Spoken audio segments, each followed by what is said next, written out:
So ngayon mga ka-idol, no, dito na naman tayo sa ibang lugar pumunta mga ka-idol. Proceed na naman tayo, no, sa ibang lugar. Tapos naman kaming nagtanong doon sa kabilang barangay. Dito na naman kami mga idol, no. May kasama pala ako mga ka-idol na naghanap sa anak ko. Nagpasama po ako sa kanila kasi pag may mangyari sa akin, kasi nakikita na po ako sa ibang mga bandido, namukhaan na nila ako kasi matalino na ngayon ang mga bandido mga ka-idol, na kung sino ang nadukot nilang mga kapwa ko vlogger, tingnan nila kung sino ang mga kasama. Kaya nalalaman nila ang mga lugar. Pero doble ingat pa rin ako mga ka-idol. Bahala na, ibuhis ko ang buhay ko para sa anak ko. Pero nagpray pa rin ako palagi kay God mga idol, no, na sana sa paglalakbay-lakbay ko na pumunta-punta sa ibang lugar, sa ibang barangay, sa ang sulok dito sa amin, nagpray pa rin ako kay God na sana walang mangyari sa aming pupuntahan, no. Nandyan palagi si God sa tabi natin, no, habang tayo ay naglalakbay tayo, no, na walang mangyari sa atin, no. Doble ingat pa rin ako at saka sa mga kasama ko, no. Kami dito mga ka-idol, nagsakay kami ng service, no, na papunta doon sa bundok ito mga ka-idol. Bundok itong pinupuntahan namin mga ka-idol kasi yung barangay po namin ay napalibutan po kami ng bundok, ng lugar namin. Baka nagtaka po kayo na bakit sa bundok po ako naghahanap. Ay alam nyo mga ka-idol, yung anak ko mahilig kasi siyang mag-apply ng trabaho kasi hindi siya gusto na mawala ng pera kami para may pangkain. Alam niyo mga ka-idol, kahit may kapansanan yung anak ko, pa rin yan sa namin, buhay namin na mahirap kami.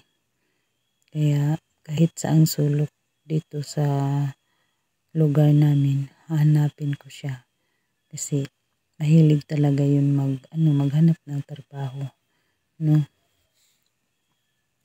Kasi alam niyo mga ka-idol, kung hindi lang siya masumpong, tumutulong yan sa akin. Pag makakita yan ng trabaho, yan, ibigay niya sa akin ng pera. Pero minsan, pag masumpong siya, gusto niya talaga ang pera na para pag magkagipit-gipit kami, may pambili kami ng pagkain. Tumutulong yan sa akin mga ka-idol, no.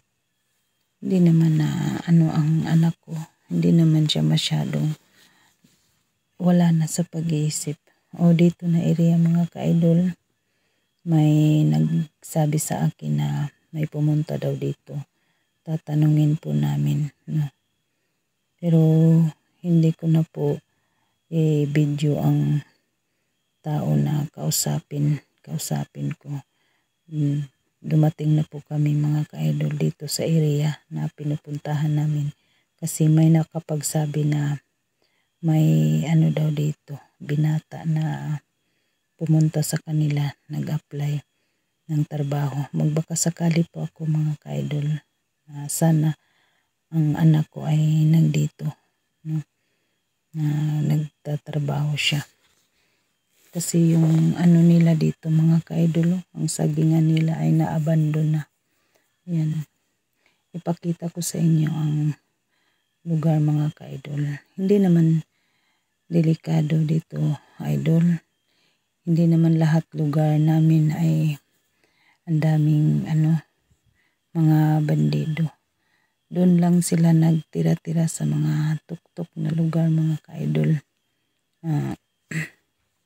Ayan dito, ako, may tao ako nakita dito. Tatanungin ko pero hindi ko na kuhaan ng video, no? Para safety po siya, mga idol. Yan. Doon ang bahay, yun ang bahay ng yung isa pa. Ang mga kasama ko ay kinakausap na yung doon. Ayan mga ka-idol, ipakita ko sa inyo dyan ha. Ang bundok, nandoon ang mga bandido na mga mangtas na ba, mga isog na. Pero dito sa patag-patag, wala naman. Dyan na bundok na yan mga ka-idol. Nandyan ang mga bandido na super duper na wala nang katumbas ang mga nila, na mga ugali nila ba. Parang na sila. Matapang na talaga sila, salbahe na sila. Doon na bundok. So, dito naman tayo mga ka-idol. No? Puntahan natin ang bahay na kausapin natin kung may binata ba na nagpunta sa kanila. Yung mga kasama ko ay nauna na doon sa bahay. No, ako, may isang tao na kinakausap ko. Hindi ko na lang ipinakita sa inyo ang video para hindi malaman ng ibang mga commander. Alam nyo naman na pag ako ay mag-upload, makita nila. Baka lusobin na naman nila mga ka-idol. So yun, may sasakyan pa sila. Kasi sila ay dito ba sa mga sasagingan, may-ari. May bahay dito mga ka-idol. Diyan, kinakausap na yan ng kasamahan ko. May kasama akong isang lalaki, kaibigan ko. Tinutulungan niya ako kasi may sasakyan man siya. Siya na ang nag-drive. Tapos, inutusan ko siya na puntahan mo ang bahay na yan. Kausapin mo. Yan na. Yun ang kasama ko. Pupuntahan niya. Siya na ang kumakausap. Hindi na ako lalapit. Layo lang ako sa kanila. No. Tapos, sabi ko, maghingi ka rin ng saging. No. Kasi alam niyo mga ka-idol, itong saging na ito, dati, hinaharas ng mga bandido, kaya iniiwanan, na abandon. Yun. Tapos, nalinaw-linaw na, bumabalik ang may-ari. Yun. Kinakausap ng kasama ko. Tinatanong nila kasi may nakapagsabi sa amin na may binata daw dyan na pumunta. No? Nagbaka sakali po ako mga ka-idol, sana ang anak ko ang pumunta dyan. No? Yan mga ka-idol. Tingnan nyo ang paligid, puro bundok. Dito mga ka-idol, naghingi ako ng saging. Tapos pinutol ng kasama ko. Tapos inano ko dito mga ka-idol ba, kumbaga pa sa Bisaya, sinipi-sipi ba, sini ako. Kinuha ko ang stock mga idol, ang bulig, no. Nangayo kog saging sa ila idol kay may nalang ni among kaunon ba pag uwi namin sa bahay. Kasi ang itong sagingan na ito ay naabandon na. No? Kasi ang ibang mga trabahante ay natatakot. Ayan mga ka-idol. No? Yan o, tingnan nyo. Ang daming saging. 5 bulig yan ang na-harvest ng kasama ko. Yan. Tapos inano ko na mga ka-idol. Hiniwa-hiwa ba para ilagay ko sa sako. No. Kumbaga pa sa Bisaya mga ka-idol, gihiwa-hiwa na ko ang saging.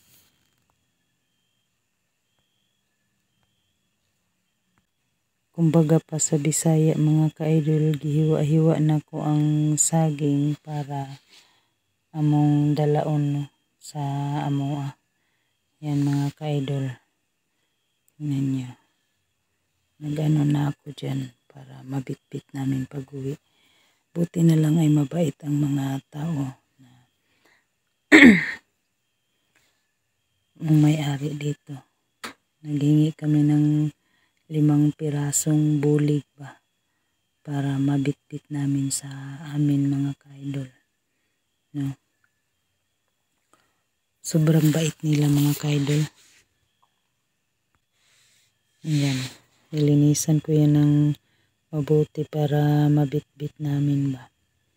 Pinutol-putol ko na dyan ang saging para ilagay ko mamaya sa sako. Sinipi-sipi ko yan mga ka-idol. Kinapalan ko ng mukha ko. Kami pa ang nagtatanong dito. Tapos may nakita man kaming saging. Naghingi kami. Bait ang mga tao dito mga ka-idol. Basta hindi lang sila anuhin ng mga bandido ba. Grabe. Grabing ko dyan sa saging. Kung kuan pa sa Bisaya pa na grabe yun akong kaibog anak. Mura po kong naglihi mga ka-idol. Nanguha yun ko nagtudo-tudo. Na. Kay kuan na idol. Tapos naman kinakausap ng kasama ko ang may-ari ng saging. Sabi niya hindi daw ang anak ko. Tapos nilapitan ko ang binata. Hindi ko na lang ipinakita sa inyo ang video. Baka mapaano pa sila. Kinakausap ko. Hindi man ang anak ko. Iba man. Kaya nag-focus na lang ako na nag-ano sa saging. Tapos yung iba ay yung ibang kasama ko nang ano pa sila ng putol. Tapos ako dyan gi-ano na ko ba gisipi-sipi para ibutang namo sa sako. Tapos ikarga namo sa sakyanan. No. Yan mga ka-idol. Ang kapal ng mukha ko dyan. Hindi na ako nahiya naghingi ng saging. Naghingi ako ng saging para may makakain kami doon sa amin ba. Kasi dito sa amin mga ka-idol, ang area, sagingan, no? Banana plantation, ang buong namin. Tapos yung iba na abandon na kasi ang ibang tao ay hinuhurat sa mga bandido, no? Pag manghingi sila ng sweldo, yun, maghingi sila ng pera. Pag magsahod na ang mga trabahante, maghingi sila para pambili daw nila ng bigas. Tapos natakot na ang ibang mga trabahante mga ka-idol. Tumitigil na. Hindi na sila nagtrabaho sa sagingan. Natatakot sila. Kaya naabando na ang sagingan dito mga ka-idol. Yan. Masarap itong saging na ito mga ka-idol, senyorita. Masarap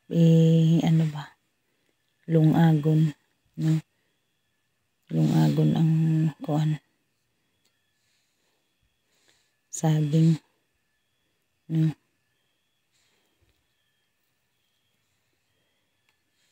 na nga idol, nindot manginabuhi sa patag idol kung hindi lang tayo galawin ng mga bandido ba. Yung ibang mga bandido mga ka-idol, ano na sila ba, wala na silang magawa sa kanilang buhay. Puro na lang sila saywar sa mga tao dito, puro pangdukot ng mga tao. Sana lang idol ay hindi na dukot yung anak ko, hindi hinahawakan ng bandido. Baka gagawin nilang pang ano sa akin ba, pang laban. Siguro alam na nila na anak ko. Yung anak ko pag tatanungin yun, sumasagot naman yan ng maayos. Hindi naman as in ba, kumbaga pa dili magyud siya ingon as in na nawalaan na sa pag-iisip. Marunong pa man yan sumagot mga ka-idol pag kausapin yun. Pag tanungin mo kung sino ang pangalan ng mama niya, sumasagot yan ng maayos idol. Pero pag masumpong siya, kahit anong salita mo, hindi siya sumasagot. Kasi maano ang ulo ba, mabagok. Yun ang sabi sa doktor. Pag mag-atake siya, hindi mo siya kausapin. Kasi kahit anong tanong mo sa kanya, hindi yan sumasagot. Kasi naano pa na, kumbaga pa sa Bisaya, ang iyang ulo ba natayog. Nuna nga dili siya mutarong og kuan. Kining tubag sa imo ha.